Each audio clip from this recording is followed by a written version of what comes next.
So there's a fight coming up on the main card of UFC on ESPN 3, Jacare versus Hermansson, that takes place between Glover Teixeira and Ion Cutelaba. Ion Cutelaba makes me happy when I see him fight. He's a savage, he comes to fight, he's got the look, he's got the attitude, he's young, he's 25, okay, that's young for an MMA fucking fighter, especially at light heavyweight, because a lot of the light heavyweights, they seem to mature a lot later on unless your name is John Jones. You know what I'm saying? They seem to come into a new stride of their career around the 30 mark. You know what I'm saying? But Ion Cutelaba's coming off a 2-fight win streak. Before that, actually he's coming off a 3-fight win streak. No, he's coming off a 2-fight win streak. Before that, he's lost 2 fights to Jared Cannonier and Misha Serkinov. He has problems with the grappling, guys. I'm not going to lie to you, he has problems with the grappling. I've noticed it. Jared Cannonier is not the biggest light heavyweight, but he's a big, strong guy, able to hold Ion Cutelaba down in certain parts of the fight. Misha Serkinov, of course, world-class judo player, able to also get Ion Cutelaba to the ground, but I'm still going to pick him over Glover Teixeira. I'm still going to pick him over Glover Teixeira, because when you look at Glover Teixeira's career, okay, I feel like there comes a time, guys, when you're 39 years old, and you've been around in the MMA scene since Chuck Liddell has, where there's just going to be a young fucker that may not be on your level. I don't think Ion Cutelaba would be able to hang with Glover Teixeira in the gym, in a sparring session, let's say.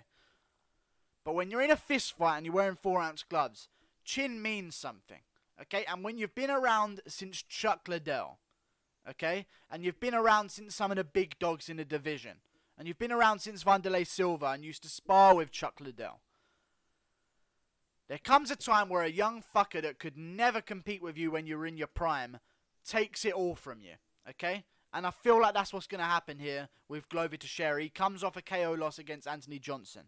No hard feelings. Everyone gets KO'd off Anthony Johnson. Then you fight Alexander Gustafsson. You take enough damage for 3 concussions. You take enough damage probably in that fight for 3 KOs, in my opinion. He got rocked 3 times, dropped on his ass 3 times.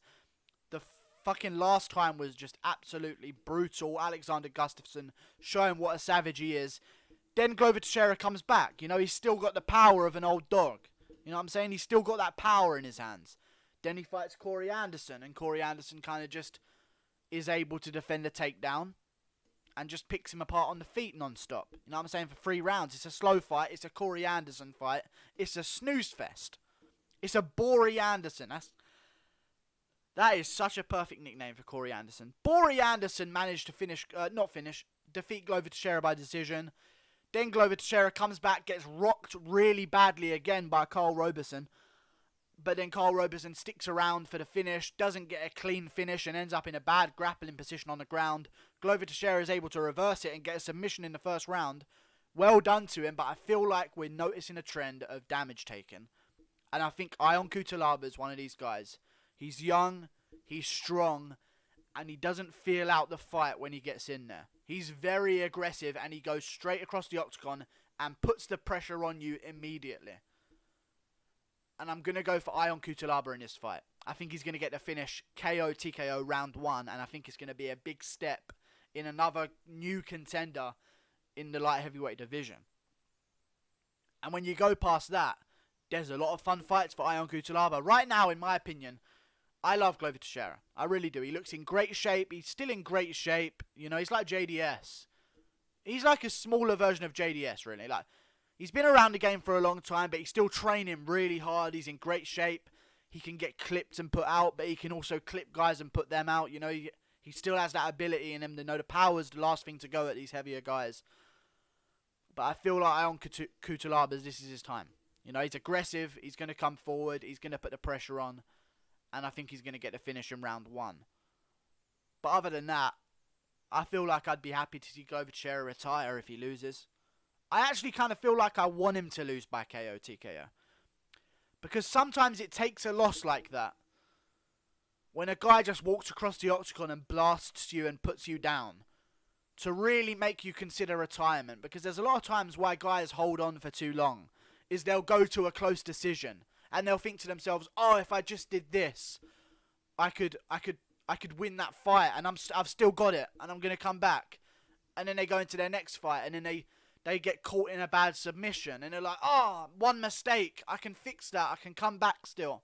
And they're taking all this damage, and it's building up, like Rashad Evans. He goes to close decisions, and he's like, I can still win. And then he gets KO'd. I feel like that's what's going to happen to Glover Teixeira. And I feel like sometimes for these older guys, it's good for them to get murked. And I feel like that's what Ion Cutelaba is going to do to him. I feel like that's what he's going to do to him. I feel like sometimes in an older fighter's career, they need to get murked. They need to get absolutely destroyed by a young, hungry up-and-comer with power in his hands to realise that there's a new era. And I think it's going to be bad at the time. Obviously, you're going to feel for Glover. He's going to get knocked out, I think. But I feel like in the long run, it's going to be good for him. Because you need a good old-fashioned murking like that. A one-sided beatdown to really let you know that maybe it's time to retire and save my brain cells. You know what I'm saying? Because I don't want this to be a close fight where Ion Cutelaba like falls into a weird armbar or scrambles and they slip and Ion gets his back, or it's a close decision where Glover Teixeira feels like he can come back and win again because he's an older guy. He's taken a lot of fucking damage, and we're starting to realise the effects of CTE on younger fighters. Tony Ferguson hasn't retired yet, and we're starting to see the effects on him. He's fucking trying to ankle pick his wife and his walls. You know what I'm saying? Tony Ferguson's at home right now, Imanari rolling at his wall. And we're wondering about CTE. Glover Teixeira, I hope you get murked for your own good, and I hope you retire. I feel for you, bro. I love you. And I want you to go out. I really do. But yeah, I feel like Ion Cutelaba is going to get the win. But Glover Teixeira, he's a savage. He's got knockout power, you know. And if he doesn't get knocked out, he can knock out Ion Cutelaba just as likely. I just don't see it going that way. I see Ion Cutelaba marching across the octagon, smashing Glover Teixeira straight in his face. Glover Teixeira is for sure going to be looking for the takedown. And if Ion Cutelaba... The whole part of this fight, the whole factor on how this fight is going to go down is, can Ion Cutelaba defend a takedown, and can Glover Teixeira get off a takedown before Ion Cutelaba can start working his stand-up? That's how I think this fight's going to be determined on.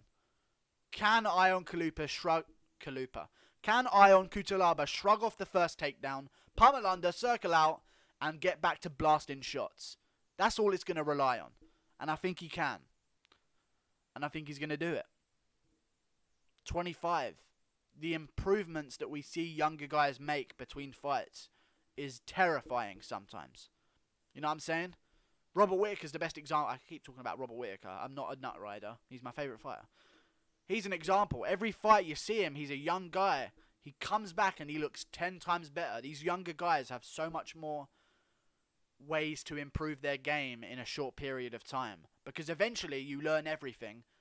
Or you learn most of the things, and then the improvements that you make aren't going to be as significant. You know what I'm saying? Maybe you're going to learn a little trick here. But I feel like with these younger guys, and especially with Ion Cutelaba, the improvements that you can make between fights are stuff like, now he can defend the takedowns. You know what I'm saying? Now he's got a much better jab. Now he can set up his right hand like a savage. You know what I'm saying? I feel like he's going to walk across the cage and flatten Glover Teixeira out.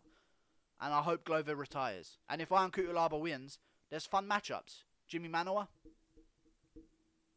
I'd fucking love to see that shit. Ion Cutelaba versus Jimmy Manoa, praying he gets past Glover. Great fight. Great fucking fight. I'd love to see that shit. That is a main card of a pay-per-view anytime, any place. And I'd gladly illegally stream it. You know what I'm saying? Like and subscribe. I'm live. Tuesdays, Thursdays, 9 PM GMT. I'll be live for a fight companion for this event as well. Stay tuned. See you later. But yeah, subscribe though. Just like seriously. Like, come on guys.